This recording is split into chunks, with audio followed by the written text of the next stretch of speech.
Hey guys, I'm Bryson, and today I will be talking about my views on whether or not I believe the Khmer Rouge is or is not a terroristic organization. So, I believe that the Khmer Rouge was, in fact, a terroristic organization because all the facts point to it, and throughout this video I will be telling you the facts that I have found. So first off, I will explain what a terroristic organization is based on the freedictionary.com. And a terroristic organization is a political movement that uses terror as a weapon to achieve its goals. I think in a nutshell, from 1970 to 1979, that is basically what the Khmer Rouge did. They instilled terror into the Cambodian population and basically tried to take over, pushing their socialist beliefs onto them. Not only is it wrong to push something people don't want to them, it's also wrong in the ways they did that. They did it using torture, and they did it by killing people, killing classes. They had specific plans on who to kill, what class to kill the smart versus the dumb because the dumb can be manipulated. All those types of things just point to one thing, that they were a terroristic organization. So in class, we read an article on the Khmer Rouge, and we were left to choose whether or not we thought they were a terroristic organization.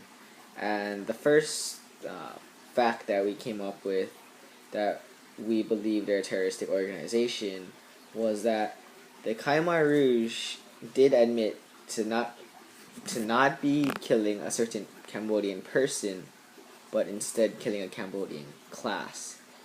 Now, a class differs from a person because every person's different, but in governments, people are labeled by the classes they're in. As in America, we have the high wealthy class, so we have the medium class, and we have the poor.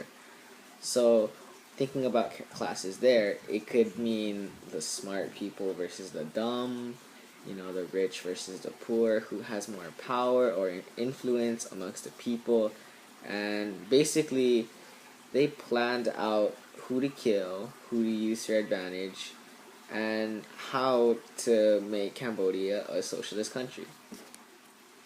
Another source of information that we got was from this book called Never Fall Down.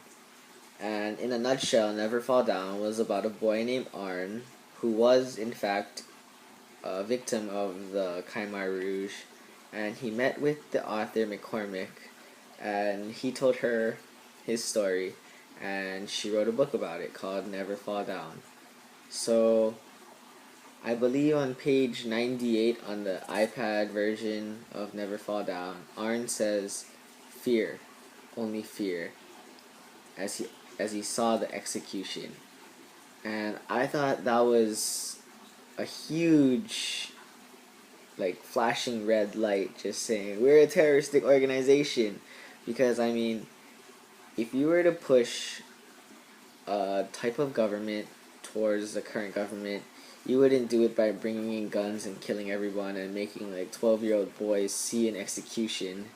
You would go in peacefully and say, here's your flaws with your government, and here's how we believe that we could change it.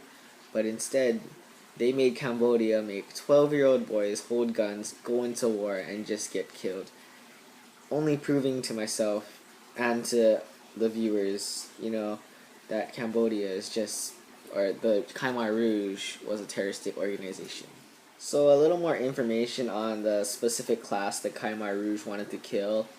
The Khmer Rouge admittedly said that it wasn't about killing a specific person, it was about executing a certain class. And what I take away from that is, if you were to have to kill off 50% of a population that's smart versus 50% of a population that's, easily manipulated or dumb, you would want to kill off the smart, because that 50% that you can manipulate will be the uprising generation in your country. And if that last 50% after you kill the first 50% is left, they'll all believe that, socialism is the right way, or whatever you're trying to influence them to believe. So yes, the beliefs pushed upon them in a negative way or in a harmful and terroristic way was in fact, terrorism. Now, finally, I have to explain the hardest part about, this whole unit. And that part is whether or not they had an audience. And instead of saying, like, they were on the news and they showed the killing to the world and the UN had to step in, those are kind of obvious audience responses, I guess you could say. But the way I look at it as the people you're trying to reach is the people in the community itself. And the people in the community are the citizens. The citizens are the people they're killing, and the people they're killing are the people they're instilling fear on, a big part about terrorism. So, in the book Never Fall Down, Arn talks about this mango grove, and when you hear mango grove, you're like, oh, that sounds nice, you can eat mangoes and relax there. But basically, people are just sent there to get killed. And yeah, that's not a good place to go to. You're just like, oh, I went to the mango grove. Rest in peace, dude. Yeah. But, what I took away from that was if you get sent to the mango grove and people eventually, people talk, right? It's rumors spreading day by day, millions of people spreading rumors. That right there is the audience. For every person you scare by one person telling a really scary story, it's just a whole nother reason. That's just a whole nother way they're instilling fear instead of just having their soldiers with guns.